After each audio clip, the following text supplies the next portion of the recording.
Hey, how you doing? So my name is Shane Richards. So I'm a member, I'm Brigham City community member, part of the stake that helps put this on. And full-time I work for Utah State University. I'm the landscape operation and maintenance manager for the Logan campus, and I assist at all these satellite campuses like the Brigham City, the one that we're in. So we're gonna do a tour of the building around here and the plants and campus. My name is Dane Jolenskog. I'm the campus arborist for USU. I do manage the trees over Brigham City Extension campus, but my main job is on main campus. I've worked there for about 11 years now. Yeah. Okay.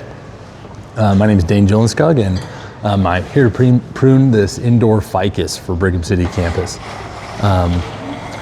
Pruning basics cover indoor trees as well as outdoor trees. So what we're looking for is things that could potentially fail. And when we're looking at things that glare out to me, first things first is branches that are overextended, right? So if you have a long branch like this, it has a lot of weight out on the end, you want to try and reduce that branch in to strengthen that union. So what we're going to do is we're going to do a couple methods, probably climb the tree, probably use some pole saws and some pole pruners to reduce the end weight on some of these overextended branches that you see right here. The rest of the tree looks pretty good. Just like every other tree, you're probably looking for things that could be hazardous. There's not as many bees inside as there would be outside, but that's something you want to be looking for. Root rot, any inclusions, any really weak branch unions, and yeah, so that's the beginning of it. So what my plan is from the beginning is I have a couple lateral branches going south and southwest that I'm going to go up there and I'm going to try and prune off so that we tuck them in and increase the strength of the tree. So just to make sure, the difference between, would you prune this inside tree differently than an outdoor tree, or are you going to still follow the same principles? The ones that are going out and the ones that you're going to relieve some weight on? Yep, so I am following almost the exact same principles as I would outside, besides the fact that this is a ficus and it's a tropical tree, and they are extremely hardy to pruning cuts. So in this case, you could, I'm not going to, but you could just take the whole top off and it would come right back. It wouldn't mind at all. So maybe the pruning dosage would be a little bit different just because of the species, but the same principles apply because even if it's an indoor tree. Cool. All right, so let's show them the techniques. Cool.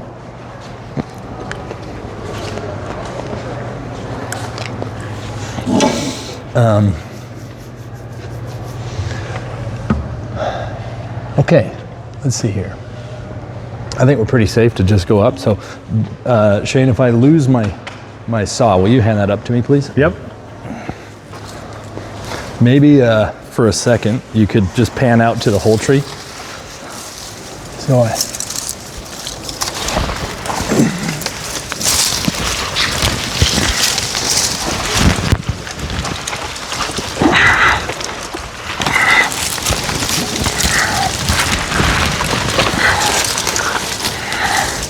kept it in there, nice.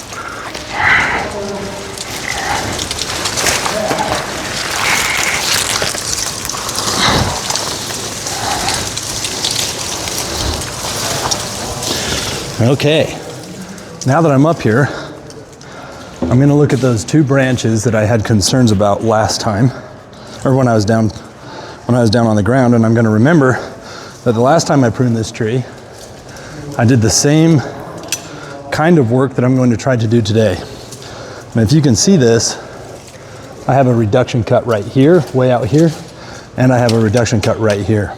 So what a reduction cut is exactly how it sounds. You're reducing the end weight of the branch. So I'm going to do the same thing. I'm going to come in here and I'm going to take note of what I've done earlier, and I'm going to cut this larger branch off to a substantial lateral, and that will reduce the end weight of that branch. And then I will come up here and look at this branch, which is having the same issues as the previous branch. And I'm going to do a reduction cut following two other previous reduction cuts that I've made to do the exact same thing. Does that sound good? I think it looks good. Okay, Shane, so number one thing, I don't want to squish the TV and I don't want to squish people. Yep.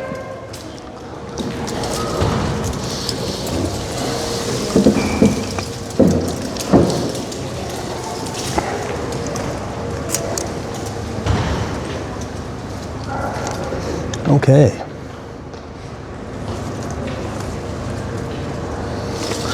That one might be a get from the ground cut because I don't have a proper size lateral branch that I want to reduce to for making a larger cut. So hopefully what we can do is reach that one from the ground. Sometimes when you prune from the ground, they don't have as nice of ending cut. So that's what I'm trying to avoid by climbing. But sometimes you can't quite reach that and feel safe about it. But this one I can definitely reach, no problem. So I'm gonna make a cut and just make sure nobody's underneath me.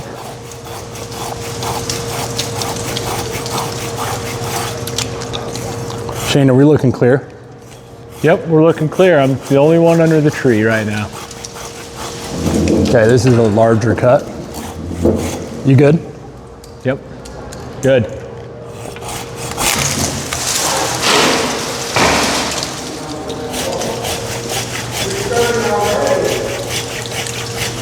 We're starting.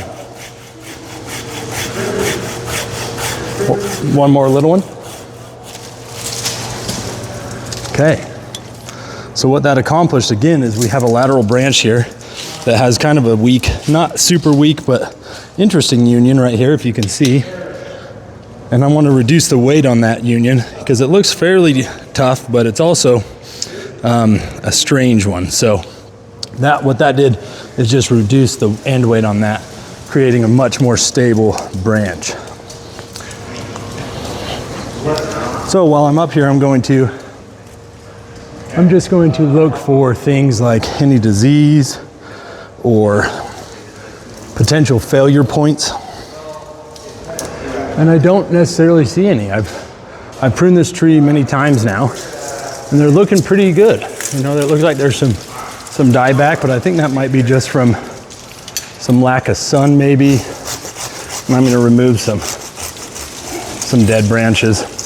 Watch yourself, little one. Good. So basically what I'm doing now is just removing some smaller dead branches just to make it look a little bit more appealing to visitors. But none of this small dead branches seem concerning to me in any way. I think that's just a natural part of this tree's life cycle.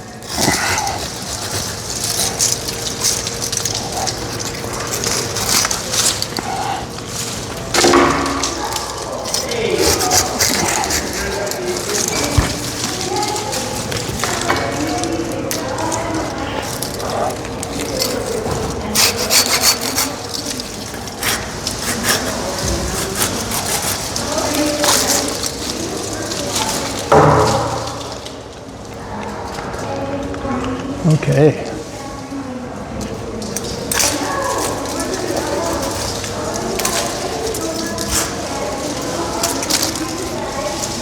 Okay.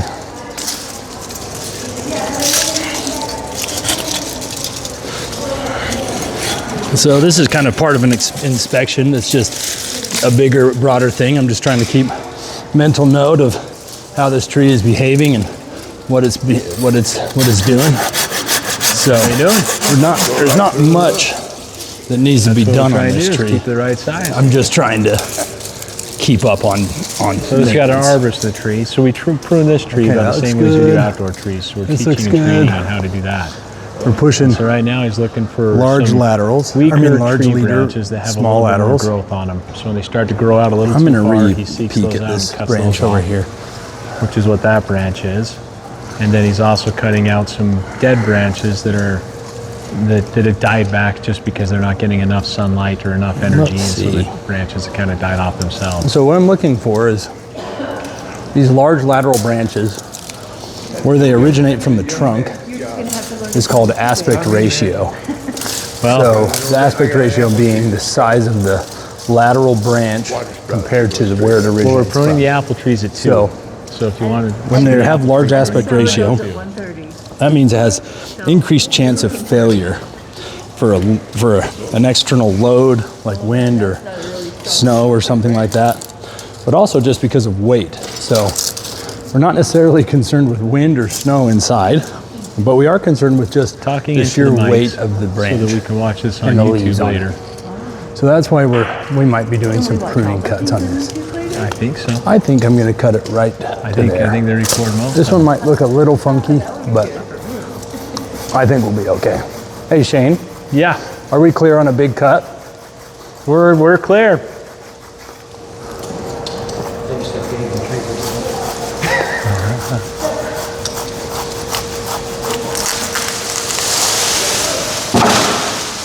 There we go.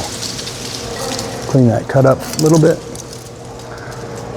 Like I said, this is a ficus, and they tend to grow, they overextend pretty fast. And you want to be concerned with or think about the size of branches that you're cutting to. And that one might have just been a little bit small for a normal reduction cut. But because we needed to reduce that weight in an inside tree like this, I think it was a necessary cut to make. So I think I'm there. Oh, there's a little dead one right there. I'll get out.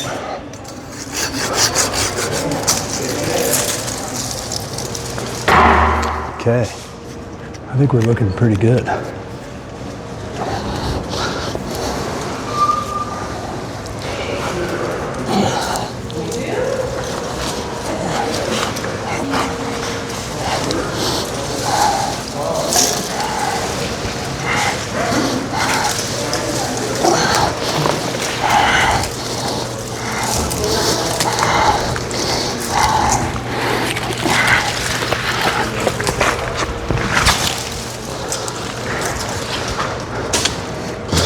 Sweet, so now let's walk back over to where we started from, and we'll kind of peek at some of these branches that we were concerned about with the beginning of the tree inspection.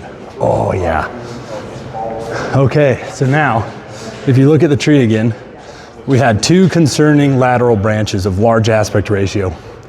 Those two going south and southwest have now had reduction cuts on them, tucking those in, reducing that leverage on that branch, and I think we've mitigated, at least for the foreseeable future, any risk of breakage with those branches. So we did an inspection before we climbed the tree.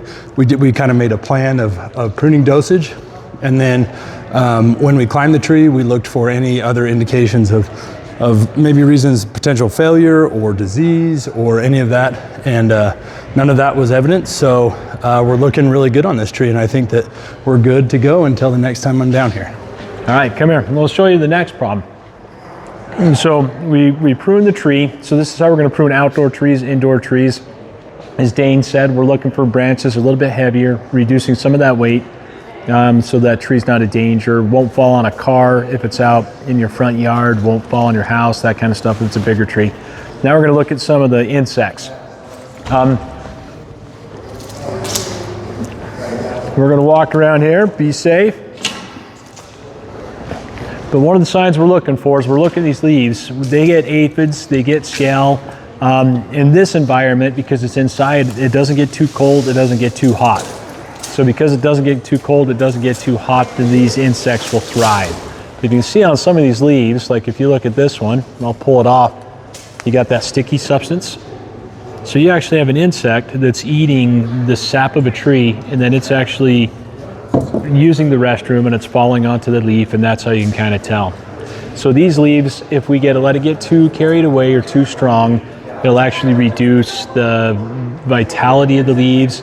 They'll start to lose a lot of leaves. You can see we lost some, and some of these are natural loss, but we don't want to lose them to the insects, and so that's what we're going to treat. So on this tree in particular, we treat it every 6 months. We come in, we put down an insecticide, and we do it as a root drench, and so we'll come in, we'll put it around the root system, and then it'll take up any of the nutrients it needs into the tree or any of the insecticide it needs, and then as the bugs feed, it'll actually kind of kill the bugs. So the same thing if you have aphids, if you have mites or scale that's feeding on your trees, this is the same chemical and the same way you can treat them. So another, if you look, a lot of times I'm looking at some of these, because I can see here on this one, this is a plant that's underneath, but you can see how that sticky substance is on it. So you got a little bit of sticky substance on there and on there. So this is a sign that I got something in the tree and it's just falling down. And then on this side, it's a little more prevalent than it is on the other side. There's a lot of leaves that have that sticky substance. So we're gonna walk back to where I got kind of a bucket filled up. We're gonna do a couple treatments, a couple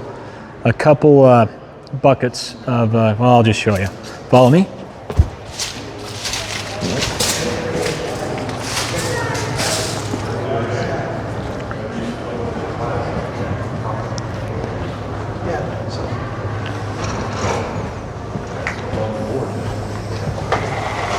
Set this aside. So I got to fill my buckets up in here. So a chemical that we're using, this one's called imidacloprid. So imidacloprid is a systemic insecticide. It's one that you put down in the root system. The tree or the plant will take it up, and then it'll poison any of the insects that eat or feed or on that tree or that plant. A word of caution is this one will kill bees, so you don't use it with flowers or anything that's really a flowering tree. So you're not going to use it on fruit trees because it's a systemic. You want it anyway because you don't want it in your fruit and your vegetables. So any tree or your grass, this is a good one. So we'll use this to put it down. So I got the first bucket made up. We're going to put 3 buckets on there, and that's according to the directions on the labels. Is the direction on the label has a certain amount per diameter of tree. So I got the first one made up.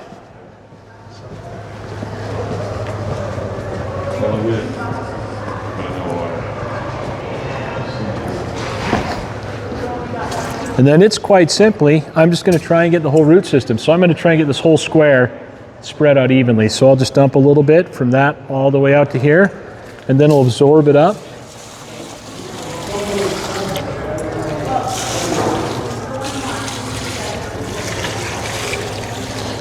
So if possible, the whole drip line.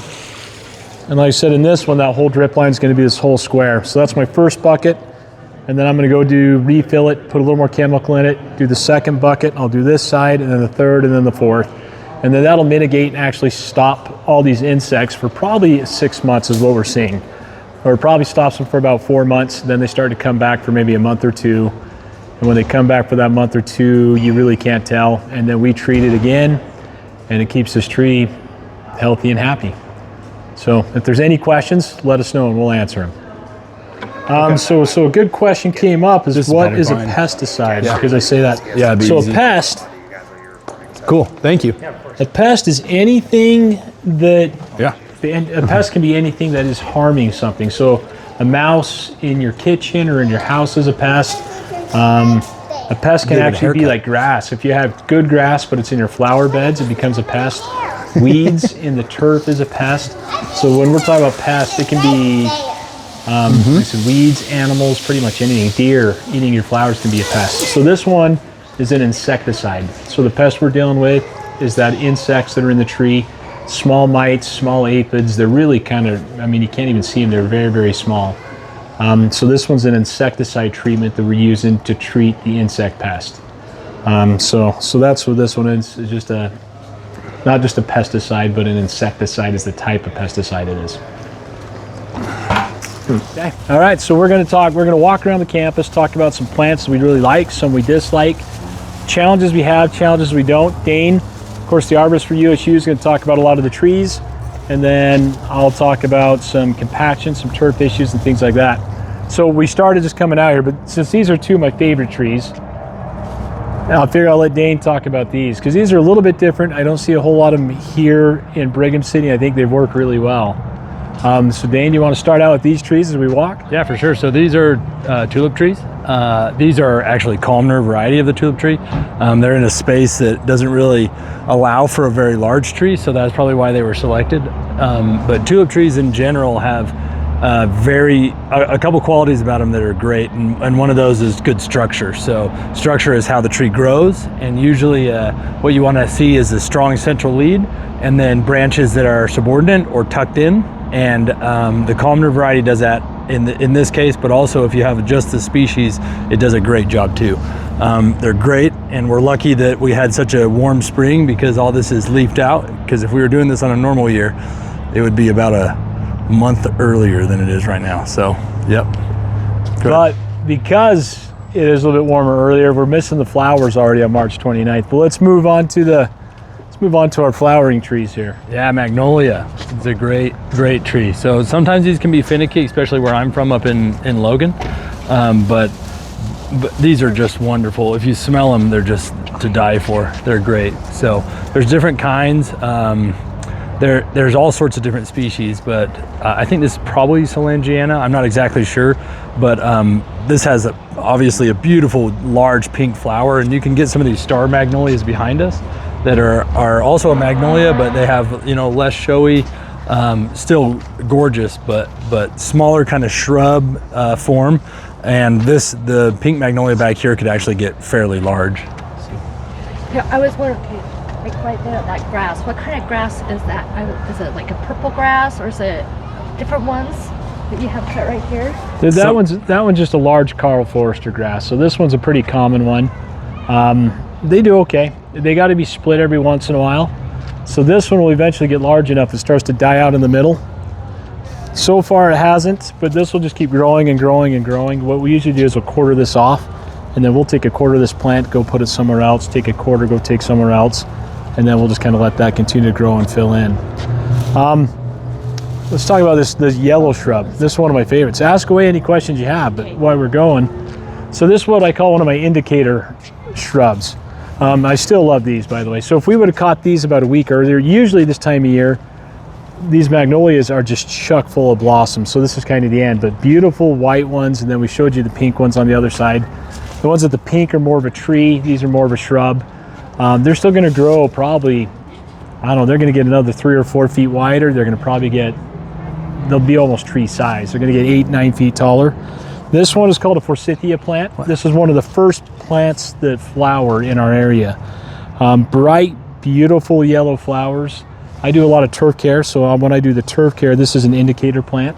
When I see these in blossom, I know that the ground is warm enough that we're going to start to see weeds break through. We'll start to see weeds in the beds, weeds in the turf.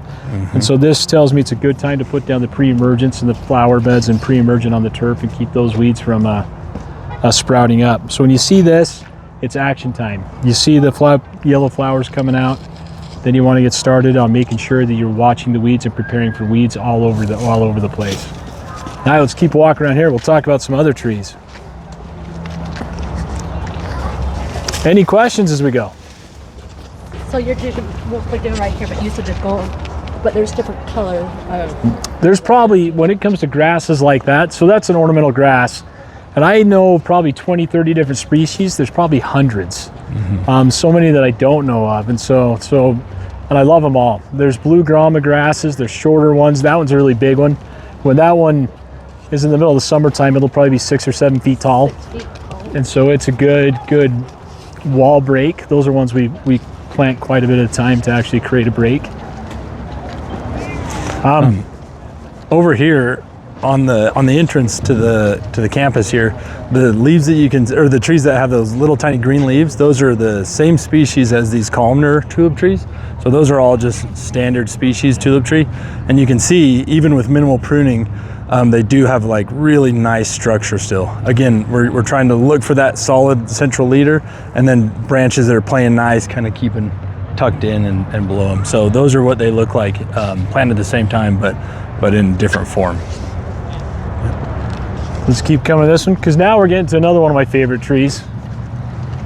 These three, well, I'll have Dane explain it, and then I'll tell you why they're my favorite in case he doesn't get them, or in case he doesn't tell you why they're my favorite. Yeah, so this is Ginkgo biloba. This is one of the coolest trees around. It's actually one of the oldest organisms that we know of, the species anyways, and it's really an interesting tree. It's very hardy with poor soils, with pruning, with moving, with construction, unique leaf construction damage. So we've moved very large specimens of these, and they can survive that very well. So if you have a spot in your yard that kind of has poor soil maybe, or you're going to kind of bang it up with compaction, these trees can handle that fairly decently. So yeah, this is they're also the only one in their family, so they don't have very many pests, they don't have very many diseases, they're very resistant to that kind of stuff. So, yeah. So they have the fossils of these trees date back, they have fossils from about 270 million years ago. So that tree's been around that long.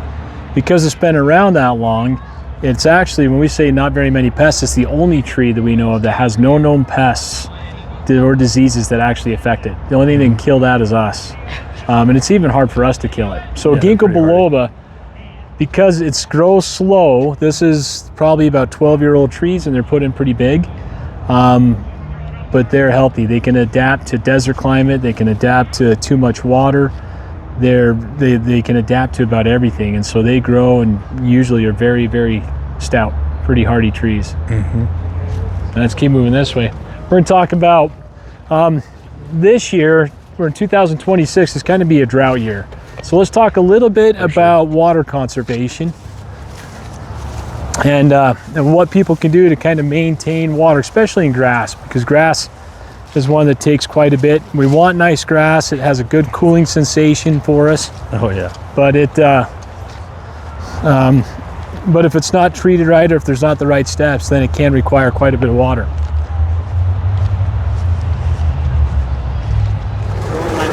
Okay, so we're going to come and try and get this angle of the sun right to kind of show the just dry turf. It shows up really good with my sunglasses. I'm not sure if it's going to show up as good with that camera or not. But if we turn around here, if you notice across here, in fact, just kind of watch me and I'll kind of stand on these lines, but we have these green lines in the turf. So we got a green line right here. And then if you can see, we're a little bit dry through here. And then we got this green line right here that comes through there. And then about every 20 feet, there's another green line, another green line, another green line. This is actually from the irrigation that's cut into the turf.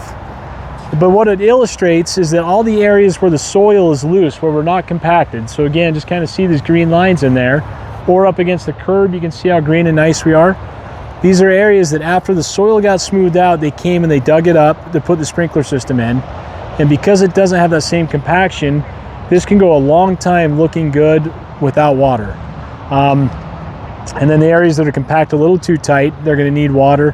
So when we actually water this for the first time, these green lines are going to bust into really beautiful green lines when the rest of it will actually be yellow.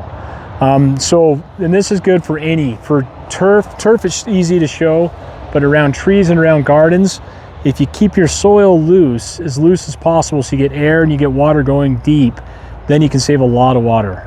You don't have to use a lot of water to keep the trees nice, to keep the grass green and the flowers blooming. So this is just an idea just to illustrate what it looks like and how good the grass will do when it's actually loose soil versus how to get dry when it's not loose soil. So keep that in mind. Soil compaction is important. I always recommend aerating turf. I recommend when you plant trees that you do a really good job at doing a big hole, not a deep hole. And I'll probably have Dane talk about this a bit later, but a nice wide hole so the roots can spread out and get out to every direction. Dane, you want to talk about some of these trees here? Yeah, so these are all London plane trees. Brigham City's kind of famous, quote unquote, for the large London plane trees that are down the roadways.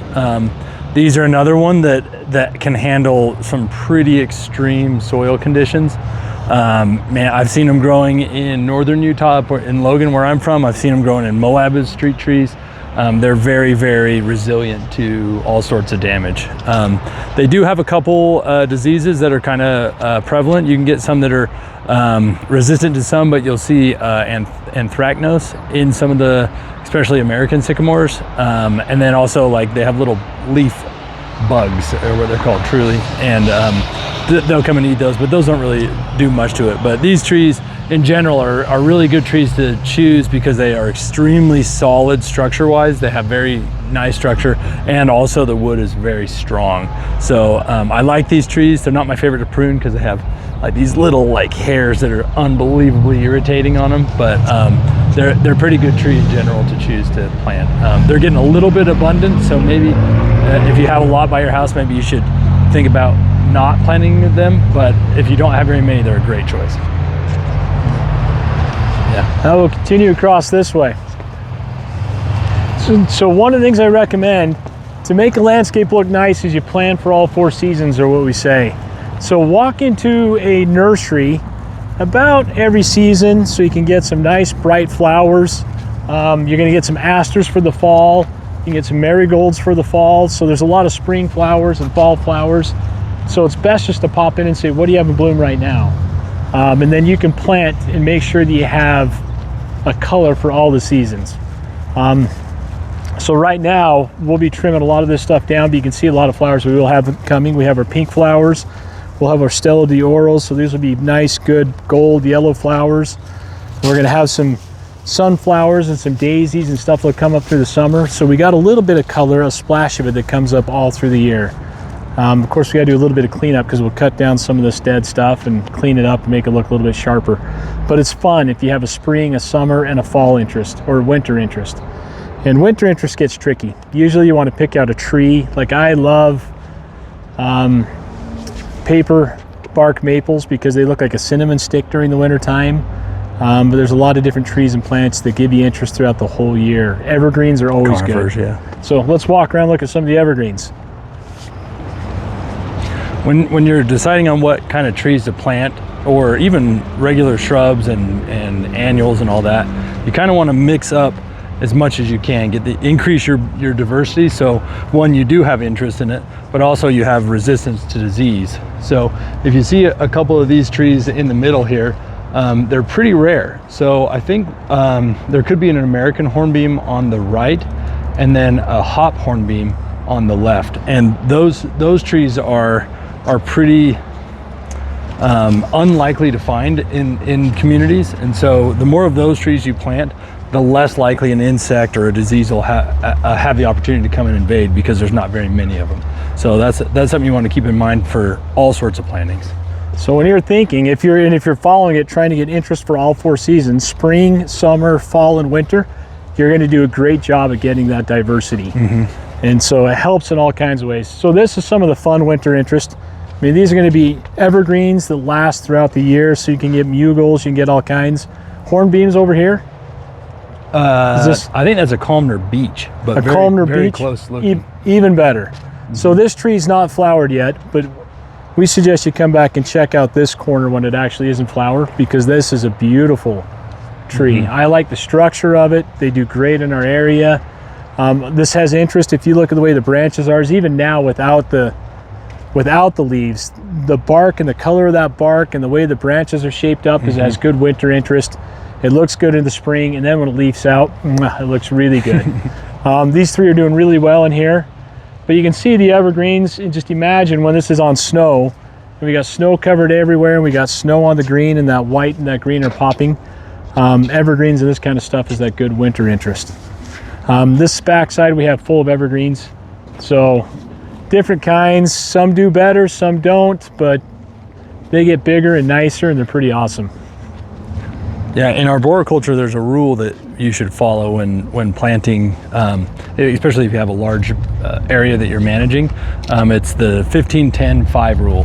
And that rule says that you should shoot for no more than 15% of a family of trees in one planting area or your management. So if I'm talking about this campus, right? No more than 10% of a genus and no more than 5% of a species. And that kind of helps. Back here we've had some management issues with scale on true pine trees. So this spruce wouldn't be affected by it, but we've had some scale on some of the Austrian pines back there and some of the mugos. And so we have a lot of pine trees here, so they kind of have like a big source of food. And so it's drawing that pest in. So we do, if I was planting more trees on campus here, I would probably steer away from pine because we have plenty of them. But that being said, you can still manage for diseases that come in, pests. So let's point out just a couple of what these evergreens are. So we got a few that to identify. So our short, squatty ones over here. Yeah, we have all sorts of them. So that might be a I can't think of the common name. Heldreckii, I believe it. Yeah, let me think about that. But it's we have edit that part out. When we forget the names, make sure that yeah, we'll come back, get that when we get them. This is I think a Norway spruce, some sort of weeping Norway spruce. If you look at the size of the cones up there, they're really, really large, and that's a good way to tell that. A lot of them look like that, but they could be a white spruce, they could be Engelmann spruce. There's a lot of varieties of small conifers, and yeah, Bosnian pine. I think that's a Bosnian pine. Bosnian pine, and then there's looks a little bit different, but one of my favorites is a bristlecone pine that has a similar structure, but it's a little more natural wild instead of round. This one over here, Dane? The same, these ones might be a white spruce. I can't quite see a cone on there, but they have the similar form, but you can tell that you can see the difference between the length of the needles. So that one over there is the same one as the one we just looked at, and these ones have kind of tighter knit needles that are not as long, and so I would call that one probably a white spruce, if I was not mistaken. But it's kind of hard to identify varieties of conifers, especially when they are in like a miniature form, because they're actually selected from, a lot of them are selected from witch's brooms that come off a large tree, and so they kind of have a funky look to them, and they don't quite look like the species. So you'll find that it's sometimes hard to identify exactly what they are. But I would guess that's a white spruce based upon the needle length. Yep.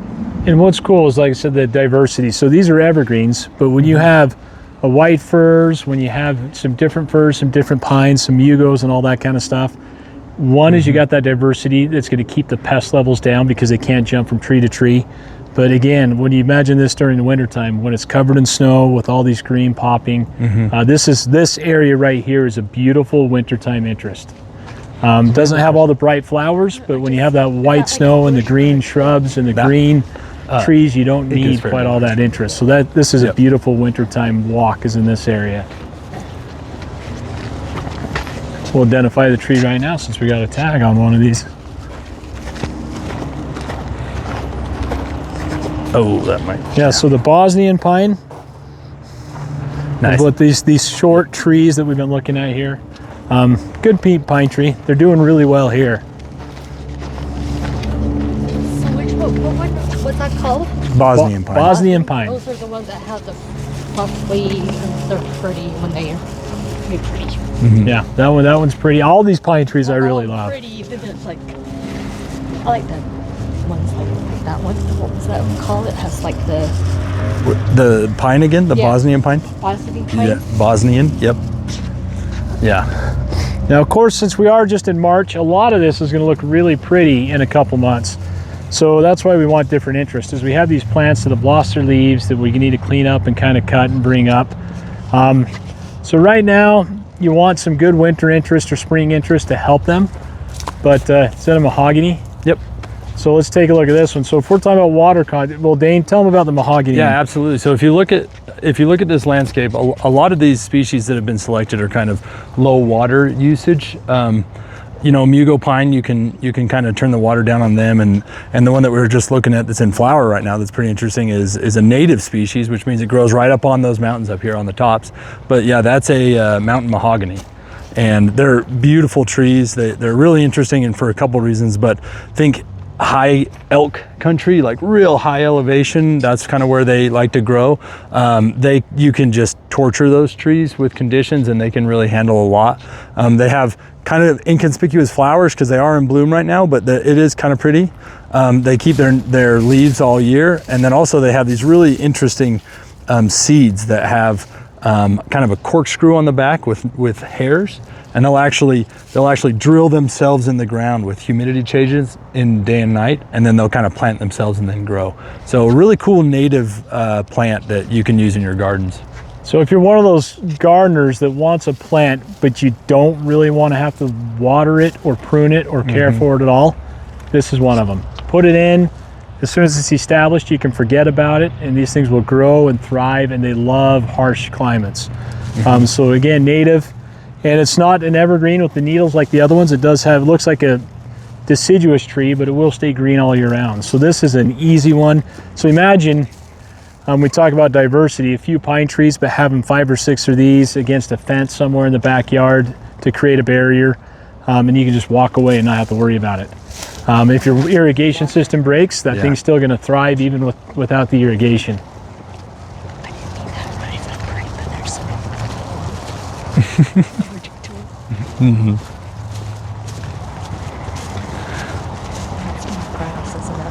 Yeah. different ones. So this is another beech. When you're trying to identify a beech, you just like the ironwood that you were looking at, they have this really cool tight gray bark. It reminds me of like almost like elephant skin or something like that. Also, they have like the biggest indicator without leaves are these really long pointy buds. Not very many trees have that. So yeah, this is probably a European green beech. I don't think it's a columnar one like we saw in the other corner. You can kind of see that structure reaching out and looking really, really elegant and nice. These are a tree that if you plant, you know, they could be 200 years. They could survive in the landscape, which is amazing. We're planting some of these on the west side of the quad on main campus in hopes that, yeah, 200 years from now, we'll have these humongous, gorgeous trees. That's about ass. So this is a European beech. The last ones were columnars we looked at that were beautiful. How big is this one going to get? Yeah, so if this is the true species, I'm not exactly sure if it's a cultivar, but I think it is just the species. This could get probably, I think the state champion's about 4 feet at diameter, about 4.5 feet off the ground. So, you know, this big. At the trunk. And then, yeah. So 4 feet at the trunk is a large. And then 80 feet tall or more probably you could do, 60 to 80 probably. So if this building stays here, this beech tree will fill this entire corner. That's the idea, is it'll touch from the wall to the sidewalk and it'll be taller than the roof of the building. So this tree is young but should be spectacular if it keeps growing. Beeches, fun ones in Utah. Fun ones for us to plant now if you don't, and then have them for your kids and your kids' kids and your kids' kids' kids, and just keep on going. Generational tree. One thing that we probably should think through on this too is each tree has kind of its drawbacks and positives, right? So this one of the problems that it has is what's called southwest winter injury or southwest winter scald. And so usually what happens on trees that have really tight, thin bark is in northern Utah we'll have really cold winters, but then maybe let's say January thaw is what my dad always called it, would come around and it'd get up to 40 degrees or more in January, and then at night it would just sink right back down to -10.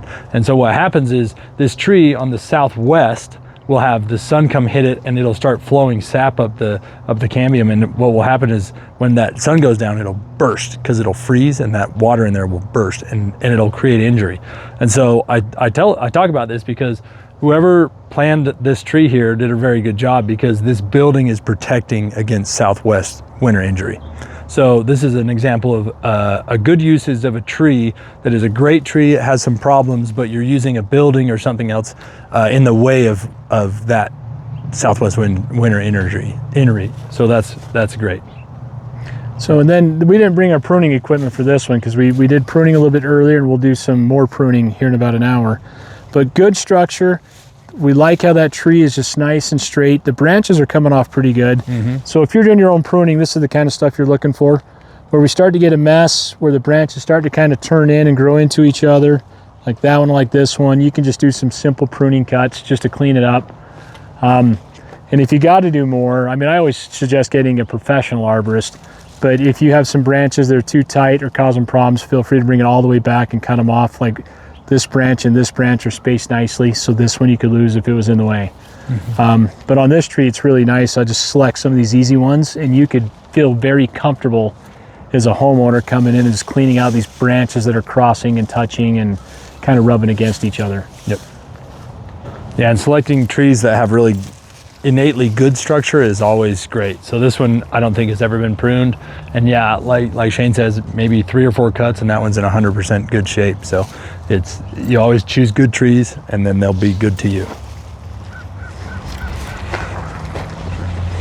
We have another native tree over here. This little guy right here is a big tooth maple. Again, whenever you're looking at the mountains in the fall and you see like those red stripes down the canyons, that's what usually that is. So yeah, Acer granidentatum, it's a great tree. Pretty water wise, not super, you can't just turn it off when you're down this low. If you lived in Park City, absolutely you wouldn't have to water it at all. But down here you got to give it a little bit of water and treat it nice, and it doesn't really require as much pruning because it probably won't get much bigger than that. So the ultimate size of the tree and kind of how wide it gets is important to think about when pruning. And that one stays about that size, so you don't have to go crazy on pruning on, which is nice. And you said that one was what? A big tooth maple. Maple, big Yep. tooth maple. And that's one that I consider, where we're doing that different variety. That is, as you mentioned, a good fall color. Beautiful pinks, reds, yellows. So I put 1 or 2 of those in if I could, just to make sure that I have that fall interest, that fall color. Amazing trees. And they don't get much bigger than that, right? Some of them can get a little bit bigger, but really not much. Yeah. You know, if you go into the mountains, you know, you can see some that are pretty large, but usually the ones that are selections for growing downtown are pretty small. There's different maple trees too. Absolutely. Yeah, all of them. Yep. Yeah, that's So, and I guess we should mention, these are just good. This is on the back side of the building where not as many people walk. This is just a red twig dogwood. So it's just a good shrub. It's basic. It does get a little bit crazy and thick. So you got to come in and kind of cut the canes out every 3 or 4 years. So if you can see where these were cut down, I would come down and probably cut some of these older ones out and then leave some of these newer ones here. But these are easy to prune as well. You just come in, cut out some of the older canes, cut it down to kind of the size you want. But these, as you can see, look up and way up and down as they grow really well. In a harsh climate, they need a little bit of water, but not too much. But they're an easy growing plant. also native. Also native, yes. And whenever you plant native shrubs or trees, you're helping wildlife around here too, because they are adapted to those shrubs and trees. And so if you put them in your yard, you can bring in birds and bees and butterflies and all sorts of stuff. So that's another aspect of gardening that you should maybe consider. Another native, not quite, this is a selection from Canada, I would imagine, but that kind of bushy, wild looking tree is a chokecherry. And those are great. I grew up I'm from Utah, so I grew up eating chokecherry jelly all the time from that. So you can actually get fruit off of that tree, but it also attracts tons of pollinators, and it has really beautiful, long, almost racemes of flowers that are coming off of that in the spring. They are kind of hard to prune. They like to grow wild. They don't like to be, kept nice. They go crazy. So you do have some pruning ahead of you if you choose one of those, but they are cool trees and native, like I was saying. Yep. Okay.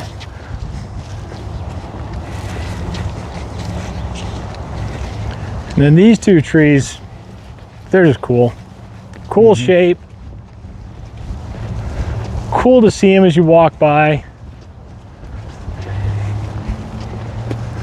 I like the weeping version. I don't know if this is weeping per se, but Dane, you want to talk about these trees? Yeah, so this is a blue Atlas cedar. This is a true cedar. A lot of times you'll hear people say cedar, and they're referring to junipers that grow natively up here. But this is a non-native true cedar, Cedrus atlantica, I believe. And it's just, the cool things about it is obviously that striking gray, silvery blue color. Really interesting growth form. It has kind of like almost like that candelabra look to it, and very like whimsical. I think they're a really cool tree. Like Shane was saying, you can get weeping ones that you can train to a wall. These ones are the hardiest, in my opinion, of the genus Cedrus. So of true cedars. When we're up in Logan, we're just a touch colder than most places in Utah, and I've had these die of winter injury before.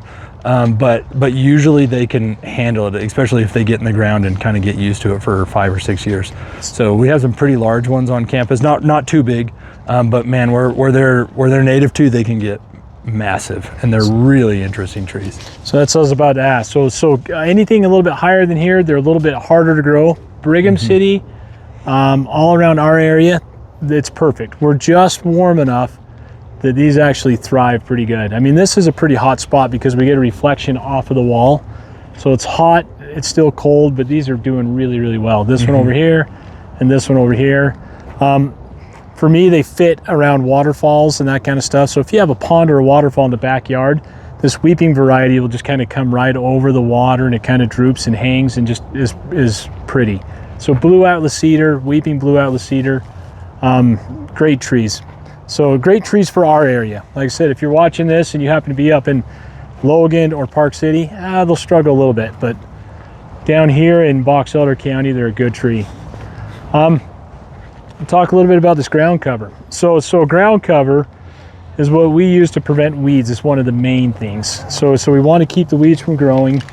This one is a crushed granite. I actually really like it. So you can use bark, you can use rock. Sometimes if you get big rock, it's hard to pull the weeds if you have to pull weeds, and it's hard to change out if you want to change out. And then bark, sometimes it's hard to prevent weeds, because I like to use a pre-emergent. So it's a chemical that'll stop seeds from developing. It doesn't work as good in bark, but it works great in rock. The granite, this crushed granite, kind of fits both roles, very well. Is if you want to change it or add to it, you can scoop it out easy and get rid of it. If you want to pull weeds, it's easy to pull weeds in.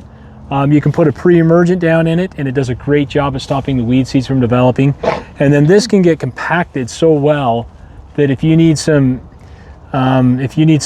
accessibility, ADD accessibility, you can actually get a wheelchair to go across it. You can compact it, make it into a nice path. And the secret to that is to find granular rocks. So if you want to compact something, you look for something that has a lot of angles. So if you look at that where it's a lot of sharp angles, those angles will bind. If you have round rock, then it's going to actually always kind of move out of steps and foot. But if you have some angular stuff, then it'll actually compact really well and give you a really nice walking path or biking path, or like I said, even for wheelchairs. So this is kind of a nice cover. This has been here for 10 years, and it'll wash out when the rain and get cleaned up and get nice gray color, so it looks really good. So you think there's a whole bunch. I mean, there's so many different things you can use, but it'll help again a lot with keeping the weeds out, and it does do a nice job at giving a contrast that the plants can contrast against. Holds the moisture in is one of the main reasons too. We want to keep moisture in the ground. Okay, so this is a hardy shrub as well, and these are hardy enough that every once in a while, like you can see how it's getting kind of beat up on this end, is we'll come through and prune it hard. And that's okay. It'll just start blooming down from here. So you can cut this back when you start to get a lot of thick bark. But this is a 9 bark, and they have a lot of different flavors and colors, which is cool. This one is a golden 9 bark, and then they also got kind of a purple color. But they don't take a lot of water. They can take a big beating. In fact, it's best, like I said, to come in every couple of years, prune them heavy, and let that bush come back again. And when they're pruned heavy, you just get a lot of gorgeous leaves, and they have kind of a reflective color to them. So they look really nice. And then that brings us the full tour of this campus. So hopefully you got some plants that you've looked at that you like I said, the flowers that you see. Hopefully you've heard about some trees that will do well. There's some, like I said, I love the tulip trees. I love the ginkgo bilobas, the evergreens. We did a couple mahoganies and some trees that were local to here. Our flowering magnolias, our flowering forsythias. We hope you guys got some good ideas of what you can plant, what you can do, and maybe a little bit about water conservation and some of that stuff as well. Dane, you got anything else you'd like to? Thank you. Start now. Okay, good. Did you say you held your hand? Were you waiting for somebody? Or? I think we are. Okay. This is no fair. My tree tank's about being around as 20 years old. All right, we'll talk you through it. Same general thought process. Yep.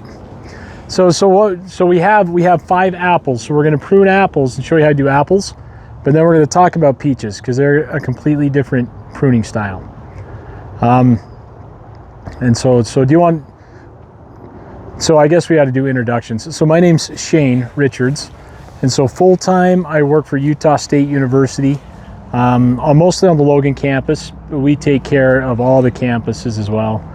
And one of my specialties, well, turf is one of my specialties, but also restorative fruit tree pruning. For about the last 30 years, I take fruit trees that have been mispruned, and then I try and reshape them and put them back into the shape they should be for fruit production or for looking for that kind of stuff. So that's where I come from. Utah State University. My degrees are in horticulture, soil science, and a lot of that kind of stuff. And then this is Dane. I'll let Dane introduce himself to you. My name is Dane Jolenskog. I'm the campus arborist, so I manage all the trees on campus. Same thing with Shane. I've been there about 11 years. My degree is in conservation and restoration ecology, but basically it was forestry. So I kind of moved into the realm of urban forestry, and yeah, fruit tree production. I think when you get into it, you start to have to prune some old trees that need to be restored. So I'm in the same boat. I kind of have that as a thing that I do often too. So yeah. So, okay, well to start, let's talk about, so there's different styling, the different pruning techniques as far as how we're going to shape the trees. So I'll let you take this one. Sure. And we'll talk about the different ways and how we're going to train these trees up. Okay, so apple trees, kind of the old school method, if you remember, if you've seen them around town, is coming through here and just taking everything off at a certain height, right? And that makes sense if you are kind of in an industrial setting and you have machinery to help you and you can just make a bazillion cuts with almost no effort. But what happens when you do that is the tree says, uh-oh, I lost my central lead. I lost my dominant bud. And when you lose that, what happens is it just shoots up 8,000 little sprouts, okay? So the next year's pruning is invasive and time consuming, okay? So to mitigate that, what we try and do on apples especially, but on pears I would do it too, is what's called a modified central lead. And if we were talking about shade tree pruning, it's really close, but this one just has a couple things that are a little bit different. What we're trying to do is we're trying to keep the size of the tree down, and you can do that by pruning, but also getting the right rootstock, right? So if you get a dwarf or a semi-dwarf rootstock, you can kind of decrease the vigor of the tree, but also use pruning to help with that, okay? So how we do that is we, just like a normal tree for shade tree, what we try and do is we walk up to the tree and say, okay, we're gonna try and find a central leader, okay? And that's what's gonna be your dominant branch and the leader that you're looking for to kind of say, okay, I'm in charge, the rest of you don't put a bunch of growth on, okay? So when I look at that, So to kind of go along with that, so if you understand that concept, as long as there's a central lead that is signaling to all the trees, when you get all those water sprouts coming up, the reason why is the tree is trying to survive, and they're competing to trying to say, all right, we need somebody to take charge and lead this tree. So as long as you keep a central lead in there, then that tree is going to signal to the rest, you don't need to go crazy. There is a leader. There is something that's going to keep growing up. A lot of people want to try and keep that tree short, but sacrifice that central leader. Let that leader kind of go a little bit. Don't worry about the apples as much. We'll worry about the apples all down here as far as collecting, but that'll keep your tree under control from not going crazy. All right, sorry, back to that. No, absolutely. So when I try and choose the central leader, I'm actually looking at the center of what's called the drip line, so the tree's canopy, and I'm saying, okay, which one has the most lateral branches? Which one has the best structure? Which one is the most vigorous? When I look at this one, that one's the leader that came from the nursery, right? These ones are branches that have done an extreme amount of vertical growth, and this is not necessarily the ones that we would like to select. We could, but we don't necessarily want to. So what the plan is we're going to say, okay, this is the one we're going to keep, okay? And then all of these other branches, you're going to either make reduction cuts, which is cutting off to an appropriate size lateral, which is 1/3, a heading cut, which is taking off to a bud, which is smaller than you would on a structural prune for a shade tree, or a removal cut, which is taking the branch off. Those are our three tools that we use when we're trying to fruit prune. So we're going to choose a leader, and then we're going to choose 4 to 8 lateral branches down here to keep and select for our scaffold branches for fruit production. Does that make sense? Does anybody have any questions? Pretty easy? No, in your sounds easy. yeah, for sure. Yeah, so let's say, if it's in your lawn, a lot of people have this idea where you want to cut everything up to here, but then also you don't want it too tall, so you'll get a this much bandwidth of trying to grow a tree. That doesn't necessarily work. So what I like to do is push the lawn away from it, so you're not hitting your head on it when you're mowing your lawn, and you kind of have the tree doing its thing and the lawn doing its thing, okay? Because you want this on a structural tree, or if you were putting it in a lawn, is just way too short, right? But if this is one that we choose to keep, it's not too short because you can just pick off apples right there, right? So no problem. So what I like to look for in a branch is the attachment angle. You want to have like a 45-degree attachment angle. That means it's strong, okay? If it's doing this, it's weak. If it's doing some of like this really vertical growth like this, then that's bad. Yeah, exactly. So it's, one, it's competing, but also it's probably going to get what's called a bark inclusion, which means the bark of the two are not going to grow together. They're just going to push apart.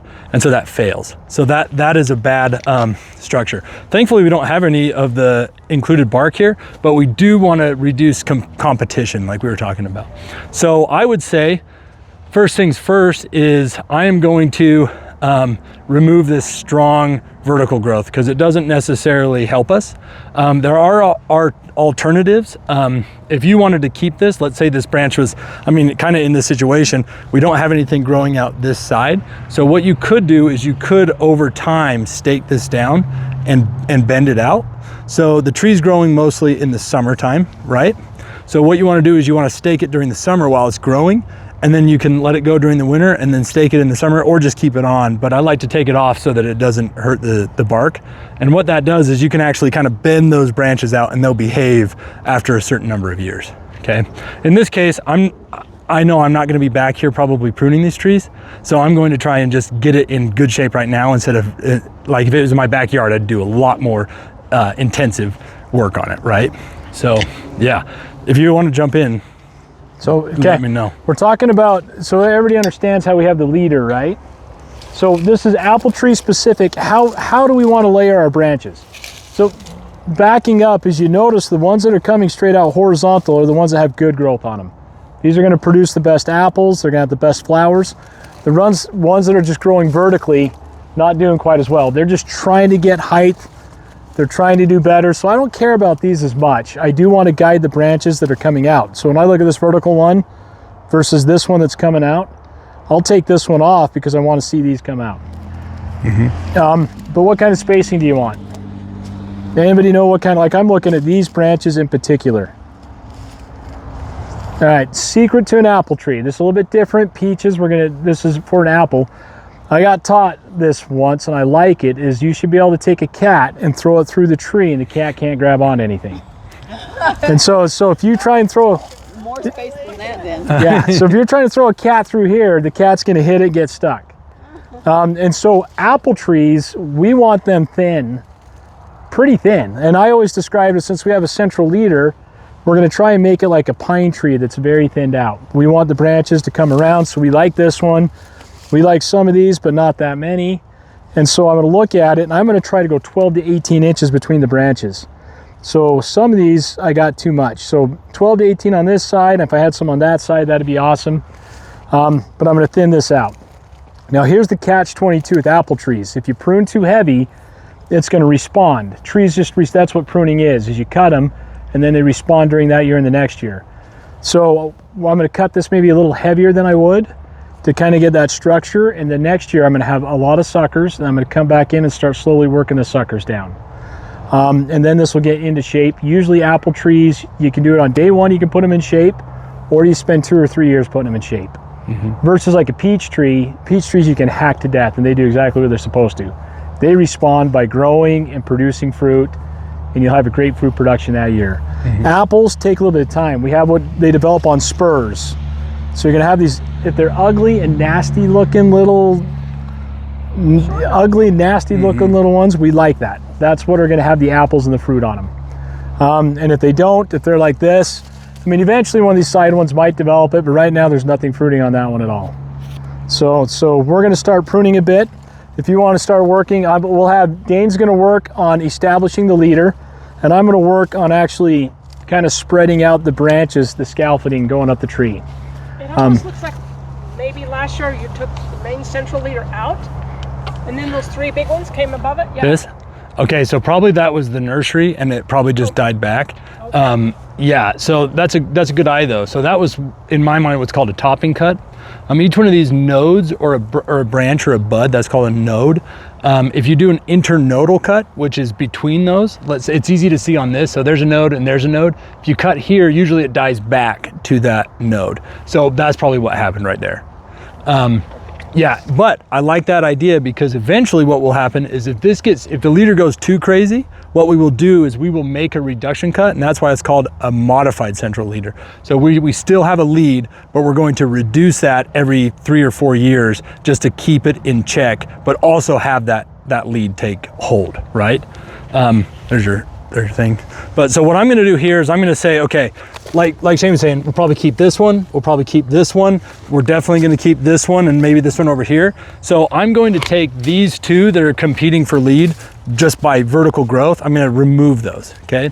So a reduction cut is, if you think about it, you are taking the larger of the two branches. If I'm talking about these two, I would be reducing this to the smaller branch. And a removal cut would be taking the smaller of the two branches and you're taking the smaller one completely off, okay? A heading cut is when you make a cut that's to an improper sized bud, like I was saying earlier. So these two are gonna be removal cuts, and then we're gonna go out here and we're gonna be doing reduction cuts or heading cuts to slow the ones that we choose to keep down, okay? Does that make sense? Cool, so here we go. I'm gonna take a couple of these right off. Oop, I just got knotted. Okay. A proper cut is essential when pruning, and when you're looking at this, sometimes young apple trees are kind of hard to see, but you're looking for two things. One's kind of hard to see, one's usually all right to see. The branch bark collar, which is what you want to follow, and the branch bark ridge, which is where the two branches meet, okay? So the cambium and the bark, they grow and they push against each other in that branch bark ridge, and there's kind of like like right here, you can see that bump between the two. And that's where you want to start that proper cut. And we can look at these pretty extensively. But see, there's a branch bark ridge, there's a branch bark ridge, there's a branch bark ridge right here going through there. And so if you can't see the branch bark collar, which you can see pretty well like on these, there it is right there. And that's just where the lateral branch is differentiating from the branch that it's originating from, okay? So that's like a swelling of wood to support the branch, and also it has a lot of secondary compounds and things that help protect the tree from invading pests, okay? So I would rather see stub cuts than flush cuts. A flush cut is when you would come in here and just take it right into the trunk. That's bad news. Disease. Yeah, disease, not good. I would rather have you have a heading cut or a stub cut much before I see a flush cut. Those are bad. So if you guys want to come take a look at a couple of these cuts close up, to kind of show you. So this one is angled. I'm about a 45-degree angle from that bark ridge, and then it's stubbed out just a little bit. So that's kind of what your cut should look like when you're done. And now we're looking at it. So I have these three branches here, here, here, or these four. 1, 2, 3, 4. Can I throw a cap through those? Okay. And because I don't want to prune too heavy, because I want to make sure the tree doesn't take off too much, I cut off this one and I cut off a couple others, but I'm going to leave these 4 for now till next year. But I'm definitely taking one of these out next year. So plan ahead, because I'm like, all right, I'm going to cut off some on the top here. We made quite a few cuts, so we don't want to butcher the tree right away, but I do know that next year one of these branches will go away. So I'll see how they develop. It'll probably be this one and this one, if you want to know the truth. The reason why is because when this gets bigger and has fruit on it, this is going to probably come down and touch the ground. This one will probably come down to about here.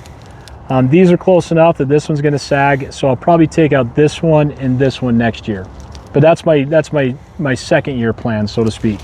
Because like I said, I want to take out enough of the tree that it grows good, but not enough of the tree that it's going to go into this huge panic state and send off suckers and send off water sprouts everywhere. So what we're thinking about now is we kind of have a plan on which ones we're going to keep. You know, we're going to keep this. We're going to keep a few of these for options in the future, and we're going to keep these because they're in the right location, right?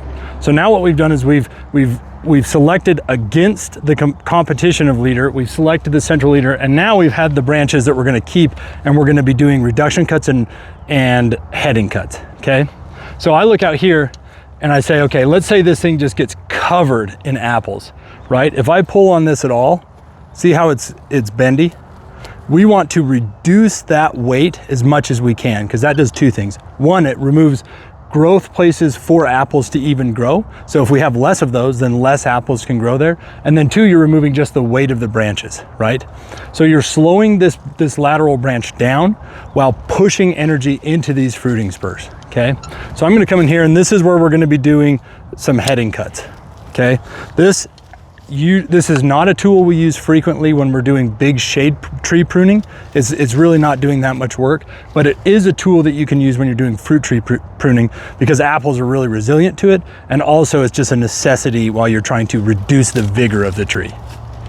So I'm gonna come in here, and I'm gonna be doing reduction cuts and removals, and that's what Shane's gonna do on that one over there too. So all of this growth out here is good, but it's not necessarily ideal for what we want to do.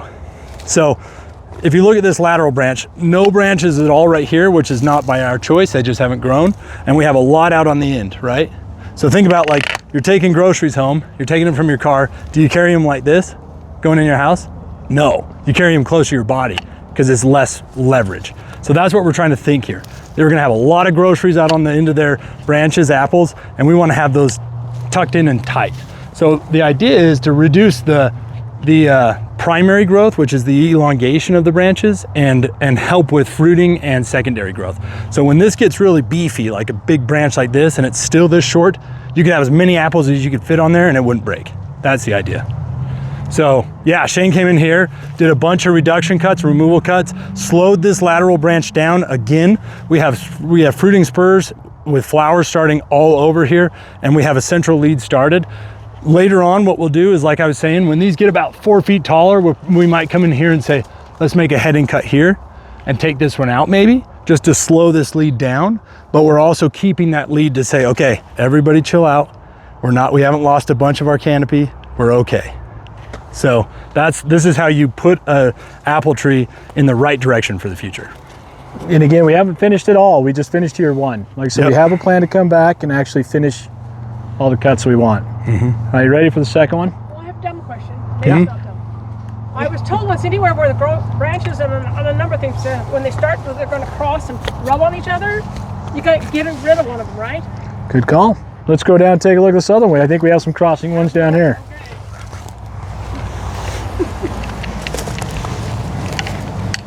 Okay, so you're talking about the rubbing, the touching, when they're all kind of like this. We got a whole bunch here. So that's what we're gonna do, is we're gonna take out a lot of these that are kind of touching and rubbing. So we're gonna do it with the same concepts we had before though. We're looking to establish a leader. We're looking at our scaffolding, and that's what's gonna decide which one of these branches that get cut out. So I'm looking at all that, saying the leader first. Which one would you pick as a leader? Well, again, when we're choosing this, we're looking at one most central and the one most vigorous, with the one that has the most options in the future, okay? Because a lot of these cuts, options I mean as in lateral buds that might take off as leader. And when we choose one of these, we need to do what's called directional pruning, which is what, I didn't explain that over here, but let's say this had a removal or a reduction cut here, which is kind of what you would want on a modified central lead. But if we made a cut here, then the branch would keep growing over here, right? So if we were gonna reduce this, we'd wanna choose this one so it comes in. So I would choose this as my central lead, and I would leave it right now, but for the future, when these start to grow, then you can reduce to here, and it'll bring it back into the center of the canopy. Okay, so we got this was the central lead, so then I have these two here. Which one did you guys take out of these? Because they're rubbing, so I'm definitely gonna take one out because I don't need them competing for light. I don't need them competing for the apples, and they're going to cause some sores and things like that. Take the one that's further down the main trunk. Because Do you like this one? It's just scrunnier. Are you sure? No, I think you should take the This one, because it's going to split? That's interesting, because you can see them right there. We got that included bark. Which one? Included bark, are you sure? This one right here? You guys are sure about that? Do it. Good heavens, we're here at the top. You tell us. Take the wrong ones. That's why I'm here asking dumb questions. When I was learning how to prune, my boss would always come up to me and he'd ask me why I did something, right? And if I said, because I thought it looked better, that wasn't gonna cut it, right? But if I came to you and said, why did you make that removal cut? And you said, well, it was competing for lead and it had included bark, that's 2 reasons. Awesome. So when my husband decides to help me with the chainsaw on a stick, he takes everything right off the center of the top, he's left taking out too much leader. Yeah. Yeah. Now, for apples. Yeah, So for this, like, so this is, we're talking about apples. Now, some other trees will be different. So we're going to start pruning this one up. We're a little heavy here, so we're just going to kind of, you can see that we have a lot of vertical growth and a lot of them are together. So And your question about redundancy. rubbing, there's a lot of rubbing here. By the way, this branch is fine too. If you took this one out, I'm still debating it. What I'm going to do is take out some of these and reduce them, but I might want this branch to actually come out and fill that in because I want those horizontal growth branches on this tree. Yep. So I'm looking at some of these. I'm thinking, well, I like that one. This one's up here rubbing, and I don't like that one because it's in the way.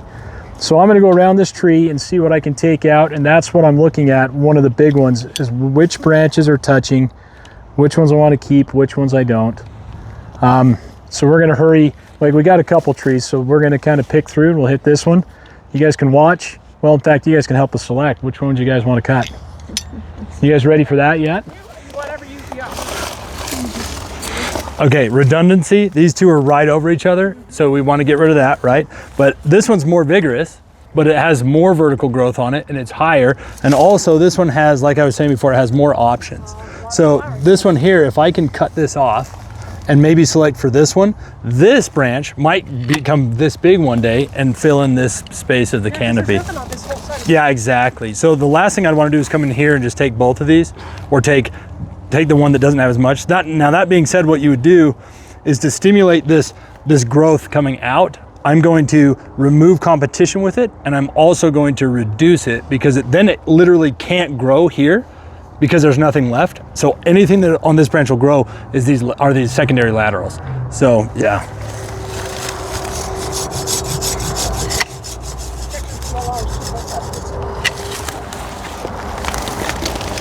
So yeah, this is directional pruning here.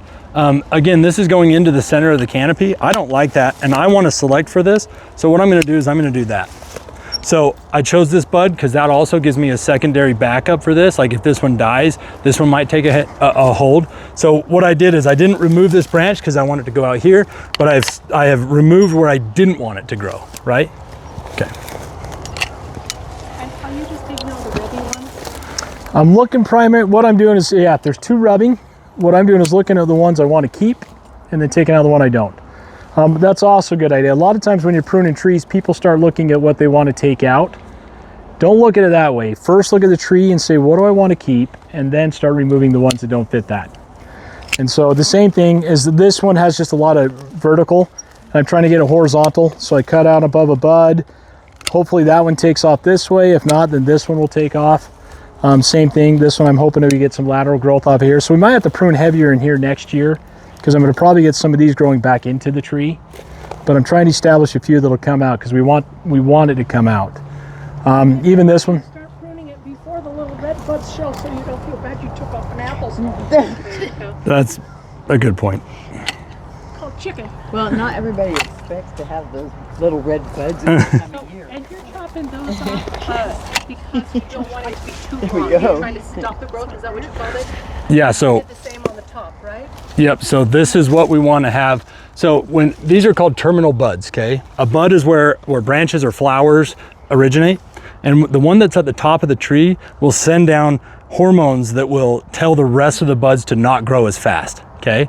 So if we remove those, that's what's called a release, okay? So those hormones that are coming down and saying, hey, chill out, don't grow, those don't come down. And so every one of those buds says, it's time to go. We need to replace that leader.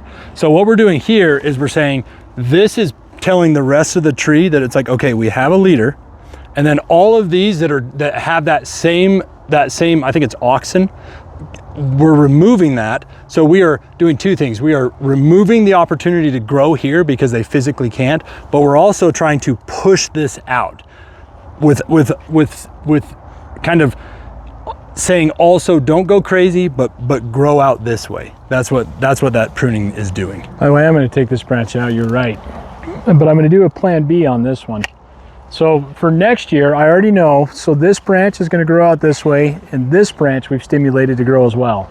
So this one or this one, depending on how they do, one's going out next year. I'm already making a competing one, but it's kind of like a plan A, plan B. But I'll come and I'll reduce a little bit more. And the same thing, we'll look at this one and this one, we'll look at this one and this one. There's a good chance that one of these will go, because I still don't have the scaffolding. I'm still right here. This whole branch might go out. So don't get stuck on the branches. You just train a little bit more each year. But if I do take this one out, this one's gonna be a lot more vigorous. This one's gonna be a lot more vigorous. This little guy right here will grow quite a bit. I mean, you don't have to quite worry about losing the branches. You'll have something to replace it. Also, there's dormant buds along this stem, and when the sun hits it, those are called epicormic buds, and those buds can come out. If you see a bunch of that stuff, leave it, because that could be your next scaffold branch, right? So this is not 100% never gonna have a branch. You could have one, but you gotta, with that sun hitting it, it could stimulate some buds to pop on there. Is there another way besides the sun that you could help stimulate those to give you a branch on this side of the tree? That's an interesting question, and I have experimented with that before. If you cut above that bud, if you just take a little bit, like I could do one just for an experiment. If you cut just a tiny bit, like into the cambium. So the tree's made out of wood, xylem and phloem, right? And xylem is like the wood, okay? And then on the outside of that, there's a little layer of cells called the cambium, and that's where it's living and growing. So a tree puts on layers. It doesn't expand unless it's primary growth, but for here, what you're doing is you are having this cambium go up, and if you cut that cambium right above it, it thinks that it just had a heading cut, right? But you're not removing all the rest of the growth. So a lot of times you can come in here and either just cut it a little bit or make a little notch, because they grow so fast that if you cut it, it might grow over it. But you make a little notch, I've had varying success. So that's an advanced technique. Yeah. Try it, but don't get rely too carried on away. it. Yep. Yeah, I wouldn't rely on it, but absolutely you could try. And so it's easier if I need this filled, I have this bud right here. It's easier for me to do this kind of a cut and just let this kind of grow out. And so I'll steer it with these and with these and fill that in. I can keep this branch going how I want to. So you're gonna come fill back that in hole. the spring and see if it's done in March. Yeah, we'll probably. You will, because you're the one that's experimenting. Yeah, maybe. So, all right, next tree. Yeah. Teeny question just about this fellow. Yeah. So you said that swing down here is going to eventually touch the ground, but he's okay to leave there because he's high enough, right? Mm-hmm. Okay, good. Thank you. Yeah, and again, if you have a branch that you really like, let's say one came out right here, but it's just perfect. It's going in the area you want, and it's doing everything you want to do. Again, if you notice, every one of these reduction cuts and heading cuts that we've done, just out of habit, you choose the bud that goes where you want it to go, right? So if you had one that was coming out here and it was just came out and was coming down, just make some reduction cuts on that, and you can kind of choose the ones that'll kind of skip up, and you can move that branch up in the future, so it's not destined to touch the ground. You can do that, but it's going to take a lot more reduction cuts to keep it short so it can't bend. The shorter you keep it, the more that growth accumulates, and then it becomes stronger over time. You have to remember next year which one you do. When you come back next year, you just look at it, you start the tree all over again, and you'll look at it and be like, I don't like this, and then you'll cut off. Like this branch, I cut it just so I'd stimulate growth here, but this is probably going to do good enough that I don't need it, and I don't like the way it's going vertically. So most likely I'll take this branch off next year. This is like my plan C. I got like a plan A, plan B, plan C. So one of those or two of those will disappear next year. So it's okay to cut them while they're already starting to get their worms on them. Yeah, come on now. It's the least good time to do it, but I have pruned trees every day of the year, and it's just like the least I heard good. Apricot trees, you can be very aggressive. The very best is actually cut like a branch a week. The tree never knows what's going on. So we as professional pruners, we'll come in and do it in the wintertime when everything is kind of dormant. But if you come in and just take one little branch off, and you come out every 2 weeks or every week and just do a branch, the tree will never know what's going on. Like You'll hardly get 30-year-old tree that's just nuts and just everywhere. Okay, so that's a good question. What do you do? Because these are easy trees, small ones. But what happens if you got a 30, 40, 80-year-old apple tree that's got topped, because most of them around here get topped because they're pruning them like a peach tree. What you do is usually you have 4 or 5 main branches that come out because they've done an open vase, which we'll talk about in a little bit. And when they do that, you're going to reestablish the leaders, and you're going to do it on each one of the main branches. So you're going to have like 5 little mini apple trees. And the way you do that is do a 4-year program. Don't come in and try to do it all at once. Come in and say, all right, which ones do I want to keep? And then start cutting the ones you don't want to, and maybe do about 15 to 20%. So you'll have this branch that comes out, you'll have a huge mess of branches coming up. The first year you pick out of the 50 branches there, pick out maybe 10, cut them down, come back the next year, cut down 10 more, come back the third year, cut down 10 more, always with the idea of reestablishing a leader. I mean, this one that's the really hot, I mean, it's like you can't even get it with a 18, 20 foot ladder. That's fine. That's the sacrificial one. You just let that, if it's that big, let it grow. So I don't even pick the apples off that one. There's Yeah. some pretty ones up there, but the birds are like. Going back to the time of year and pruning, there's 4 times a year that you can prune, right? You can prune in the winter when it's dormant. And that used to be like that's when you should do it every time, no matter what.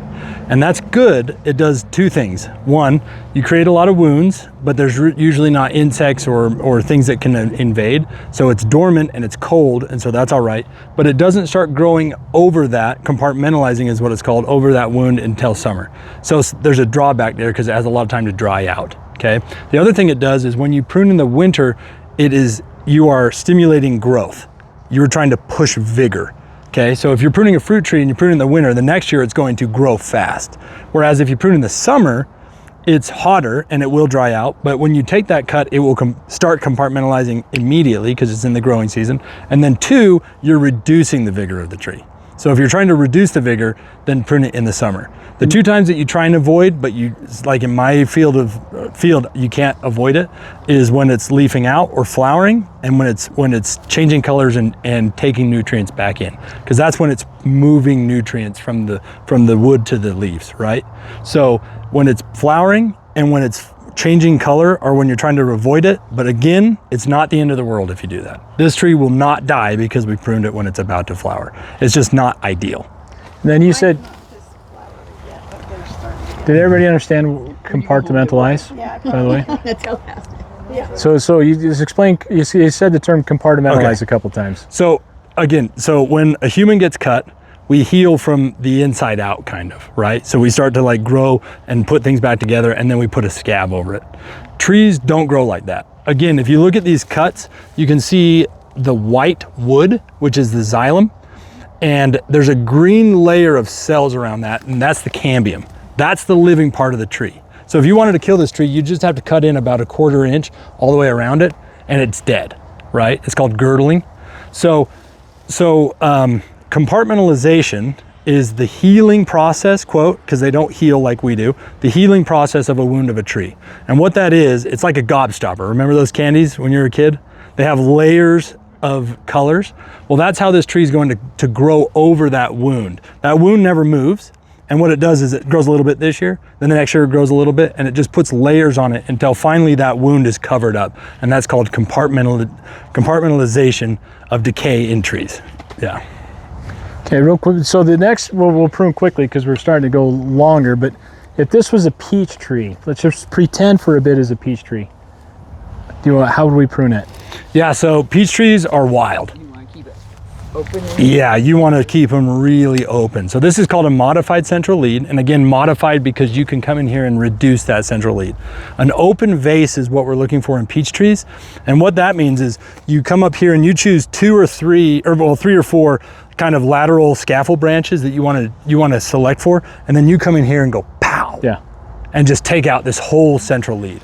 And if you do that with an apple, it'd just be like, oh no. But like a peach, it won't even know, it'll just explode, because they fruit on single year wood, and most of apples, some don't, but most apples produce fruit on 2nd year wood. So this is wood that's already here, right? It doesn't come out here and then do it. Some do, but mostly on apples it's 2nd year wood. So peach trees, hit them really hard, remove that central lead and push them out, but you're also trying to hit them hard by tucking them in, because they're so extremely vigorous that they'll push out that elongation primary growth, and then they'll just fruit and it'll be so heavy. So you want to take the middle out, and then you do the same kind of process here. You're tucking those in, keeping them strong so they can handle that weight of all those peaches. So don't be afraid to prune peach trees. Come in hard and heavy. I mean, when I say an apple tree, I always say do 15-20%. Peach tree, 50%, no problem. Like I would come in and that'd be my one cut for the first year, because I'd cut it there so these branches would take off.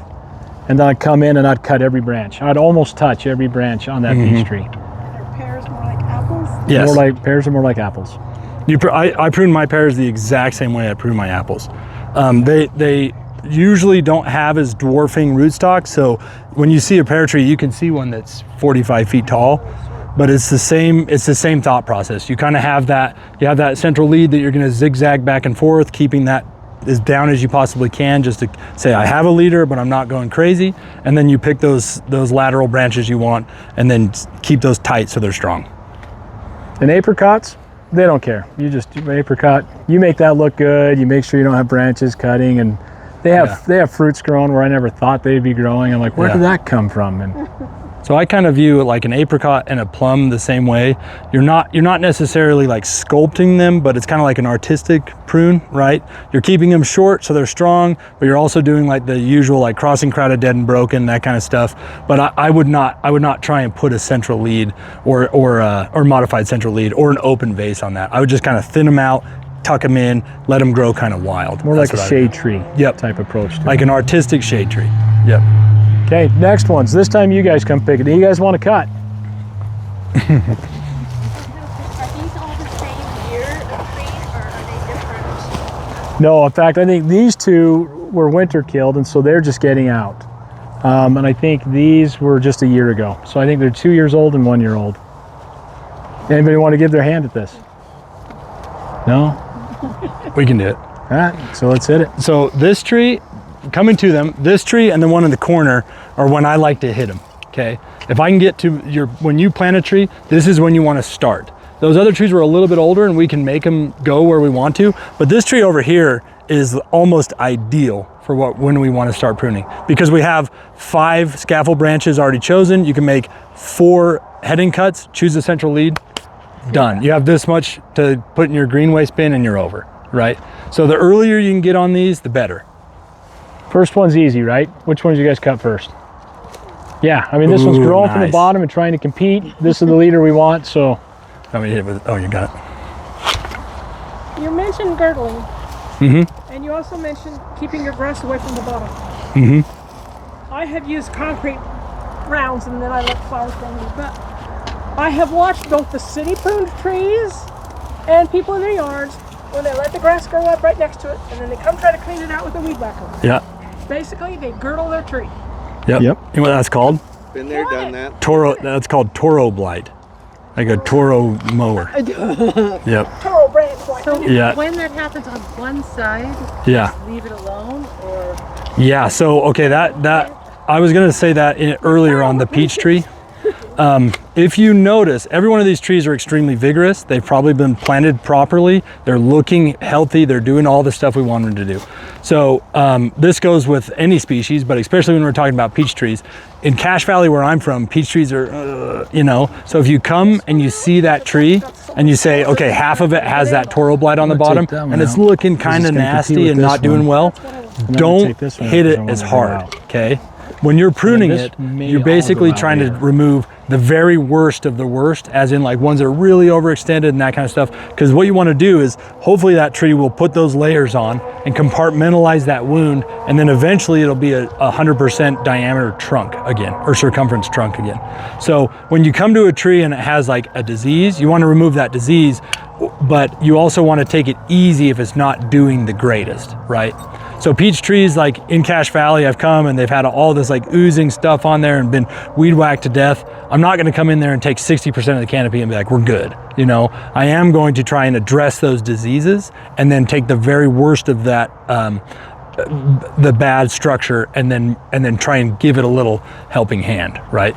so address the diseases means leave it alone. Yeah, well, and treat it if you have something that is treatable.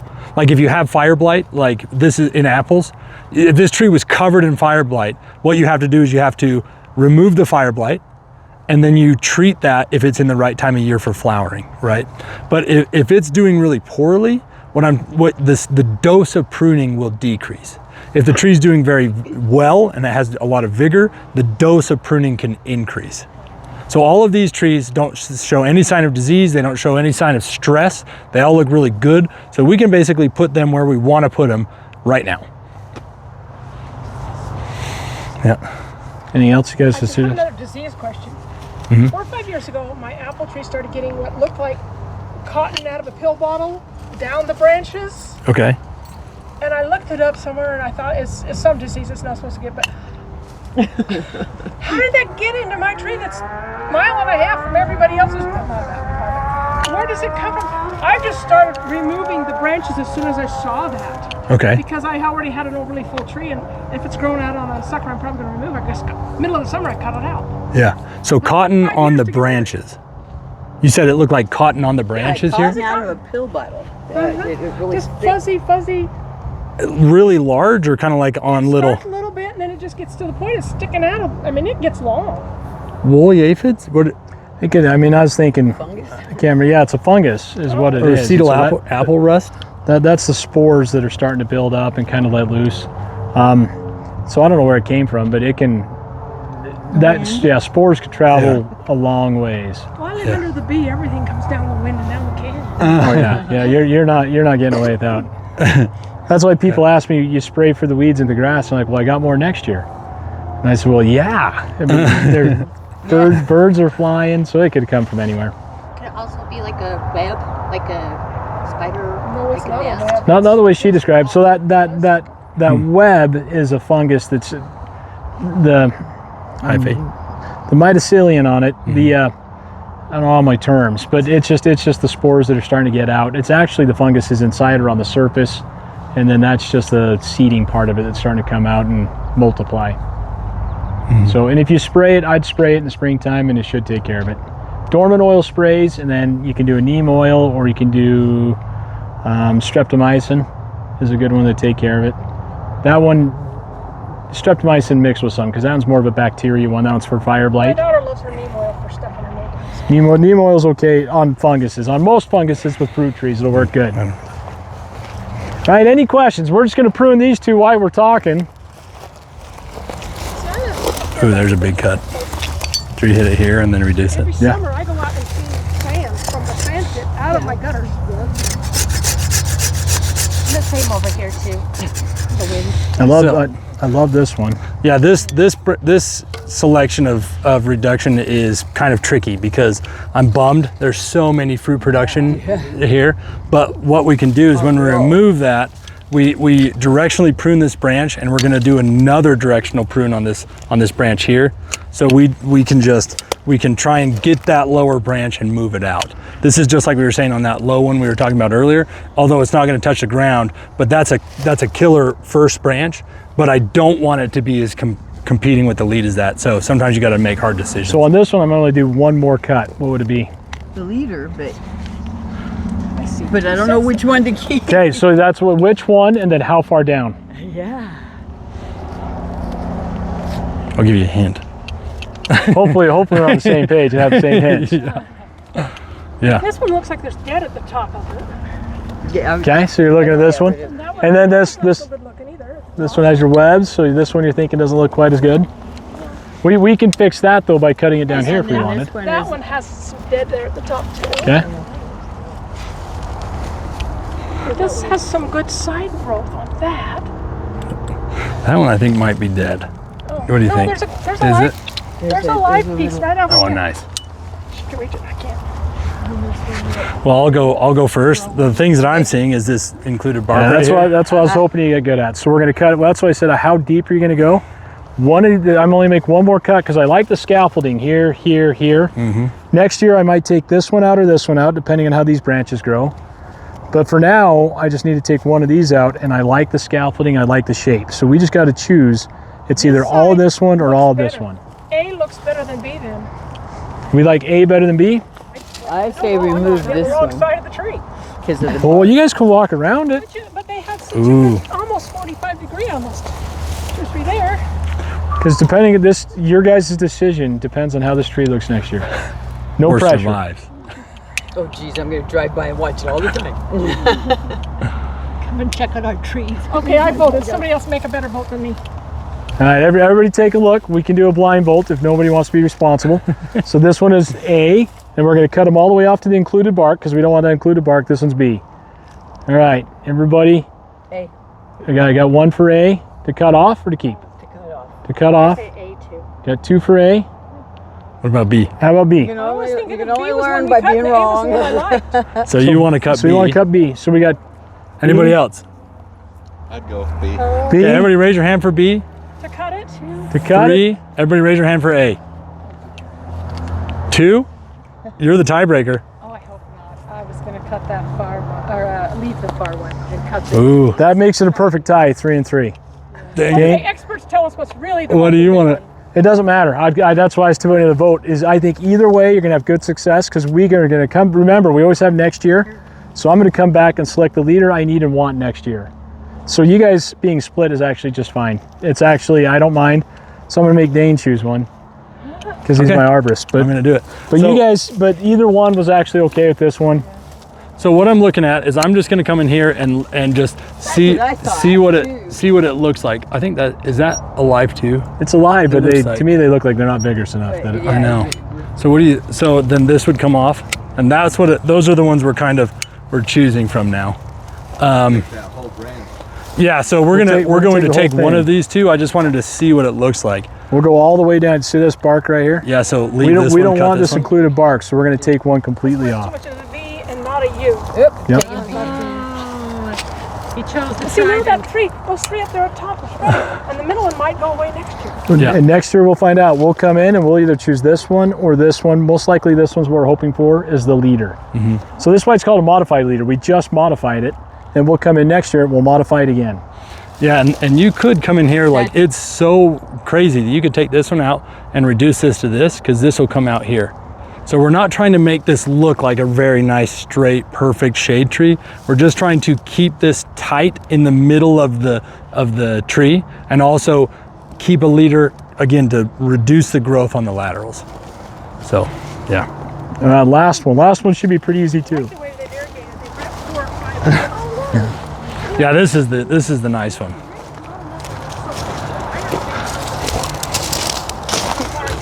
And an apple in the back.